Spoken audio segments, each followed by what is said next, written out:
Good morning student, class 9th, subject है science. आज का टॉपिक है हमारा वाष्पीकरण। वाष्पीकरण क्या है?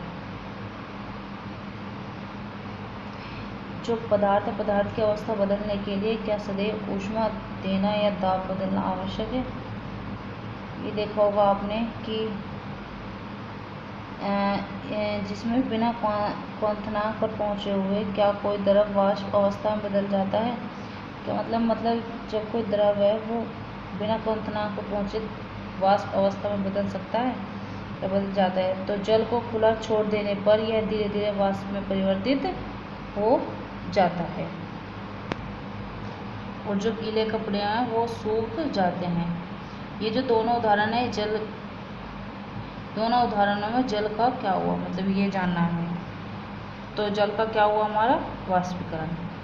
फिर है कि हम जानते हैं कि पदार्थ के जो कण है वो हमेशा गतिशील होते हैं, वो कभी रुकते नहीं हैं। एक निश्चित तापमान पर गैस, द्रव या ठोस के कणों में विभिन्न मात्रा में गतिज ऊर्जा होती है।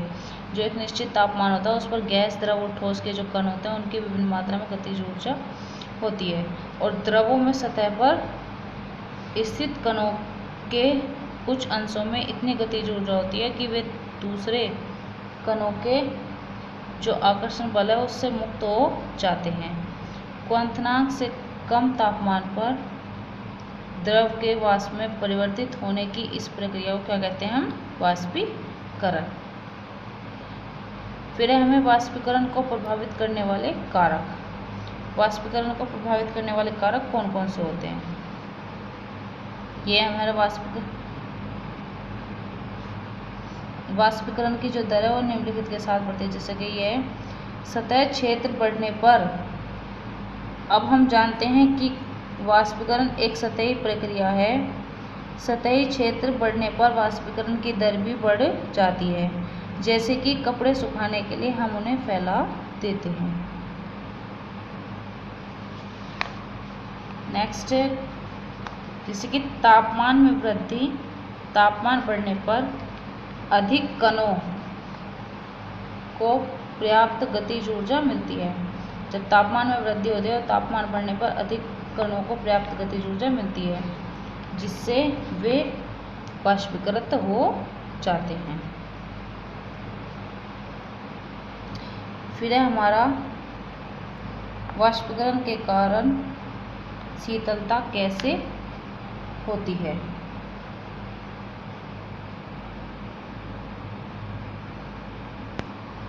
नेक्स्ट है हमारा वाष्पीकरण के कारण शीतलता कैसे होती है। देखो, खुले हुए बर्तन में रखे द्रव में निरंतर वाष्पीकरण होता रहता है। वाष्पीकरण के दौरान कम हुई ऊर्जा को पुनः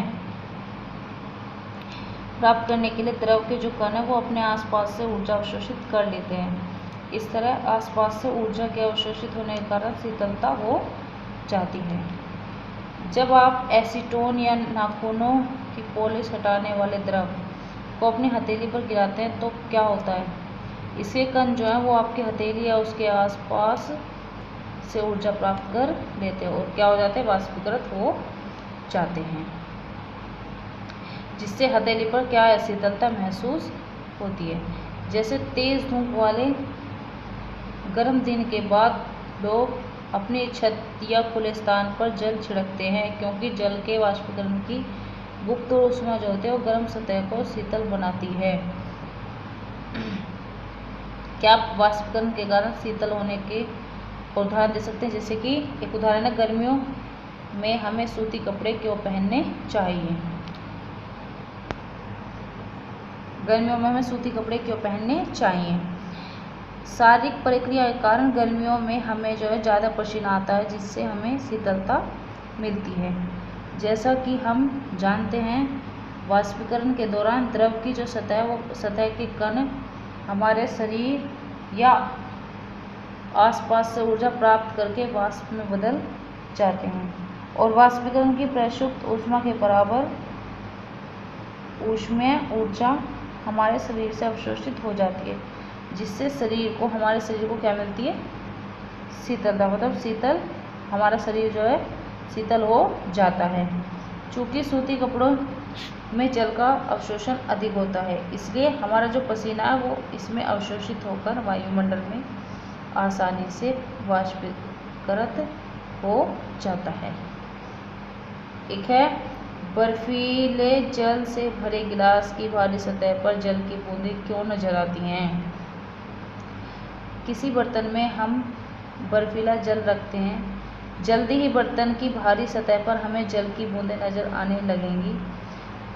वायु में उपस्थित जल वाष्प की ऊर्जा ठंडे पानी के संपर्क में आकर कम हो जाती है और यह द्रव अवस्था में बदल जाता है, जो हमें जल की बूंदों के रूप में नजर आता है। फिर हम पढ़ेंगे अब बोस-आइंस्टाइन कंडेंसेट के बारे में। सन 1920 में भारतीय भौतिक वैज्ञानिक सत्येंद्रनाथ बोस ने पदार्थ की पांचवी अवस्था के लिए कुछ गणनाएं की थी और उन गणनाओं के आधार पर अल्बर्ट आइंस्टाइन ने पदार्थ की एक नई अवस्था की भविष्यवाणी की, जिसे बोस-आइंस्टाइन कंडेंसेट कहा गया। सन 2001 में अमेरिका के एरिक ए कॉर्नेल, वुल्फगैंग केटरले और कार्ल ई वेमेन को बोस-आइंस्टाइन कंडेंसेशन की अवस्था प्राप्त करने के लिए भौतिकी में नोबेल पुरस्कार से सम्मानित किया गया और सामान्य वायु के घनत्व के 1,00,000वें भाग जितने कम घनत्व वाली गैस को बहुत ही कम तापमान पर ठंडा करने से बीईसी तैयार होता है।